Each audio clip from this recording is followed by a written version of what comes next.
कुल व्यय का संशोधित अनुमान 44.90 लाख करोड़ है।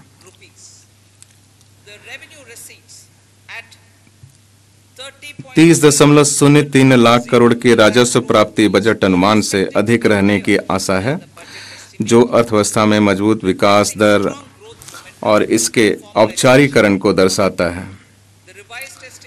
राजकोषीय घाटे का संशोधित अनुमान जीडीपी का 5.8% है, जो अंकित विकास अनुमानों में कमी के बावजूद बजट अनुमान की तुलना में बेहतर है। बजट अनुमान 2024-25 वर्ष 2024-25 में उधार में से इतर कुल प्राप्तियां और कुल व्यय क्रमशः 30.80 लाख करोड़ और 47.66 लाख करोड़ रहने का अनुमान है। कर प्राप्तियों के 26.02 लाख करोड़ रहने का अनुमान है। राज्यों के पूंजीगत व्यय के लिए 50 वर्षीय ब्याज मुक्त ऋण योजना कुल 1.3 लाख करोड़ के परिव्यय के साथ इस वर्ष भी जारी रखी जाएगी।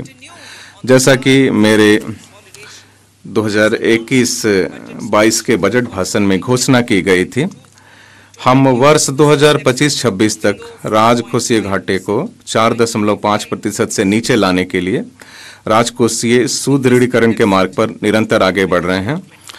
इस मार्ग पर चलते हुए वर्ष 2024-25 में राजकोषीय घाटा जीडीपी के 5.1% रहने का अनुमान है। महोदय, 2024-25 के दौरान दिनांकित प्रतिभूतियों में शकल और निवल बाजार उधारियां क्रमशः 14.13 लाख करोड़ और 11.75 लाख करोड़ रहने का अनुमान लगाया गया है।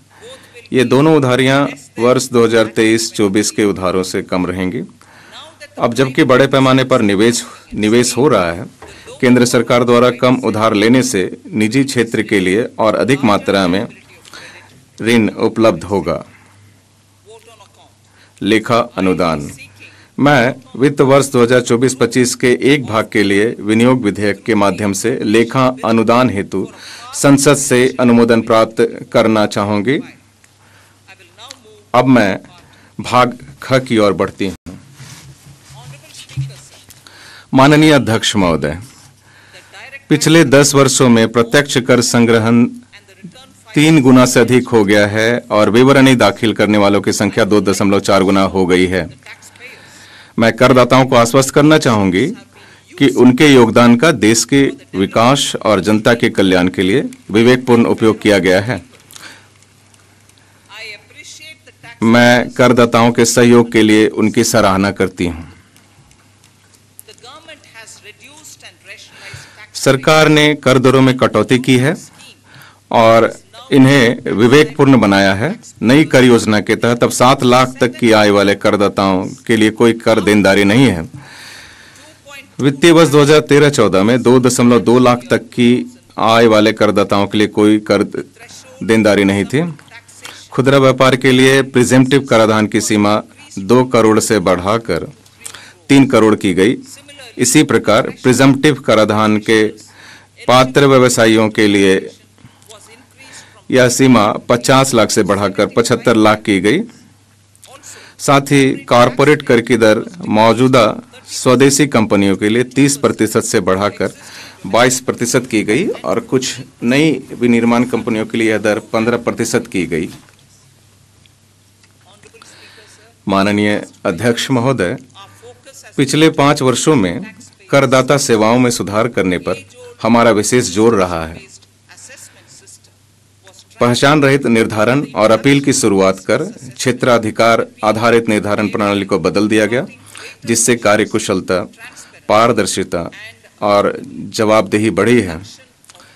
अद्यतन की हुई आयकर विवरणियां, नया फॉर्म 26 AS और पहले से भरी हुई कर विवरणियां शुरू किए जाने से कर विवरणियां दाखिल करने की प्रक्रिया अधिक सरल और आसान हो गई है।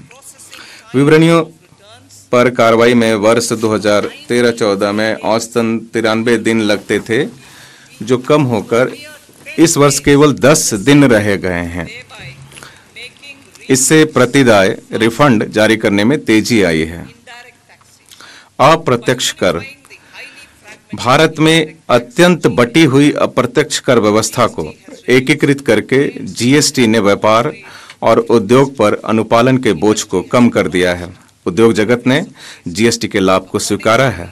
एक अग्रणी परामर्शदाता फर्म द्वारा हाल ही में किए गए सर्वेक्षण के अनुसार 94% उद्योग प्रमुख जीएसटी में हुए बदलाव को व्यापक रूप से सकारात्मक मानते हैं।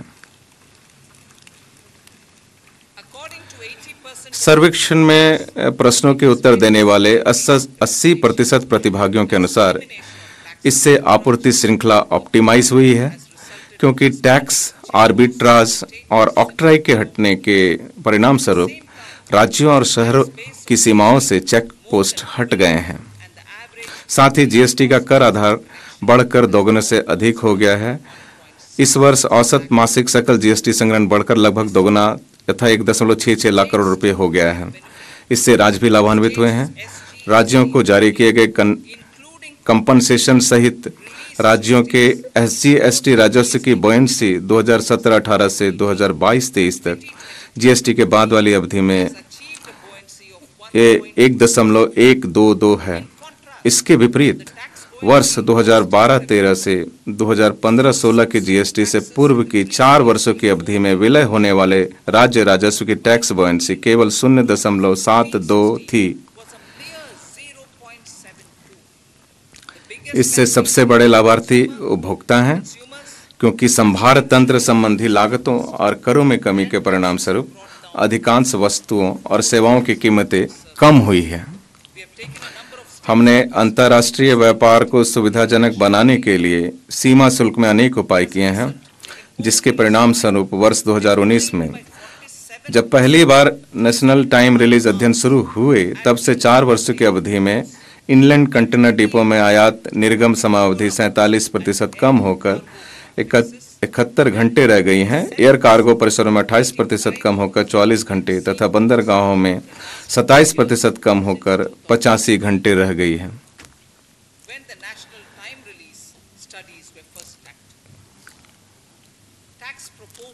कर प्रस्ताव।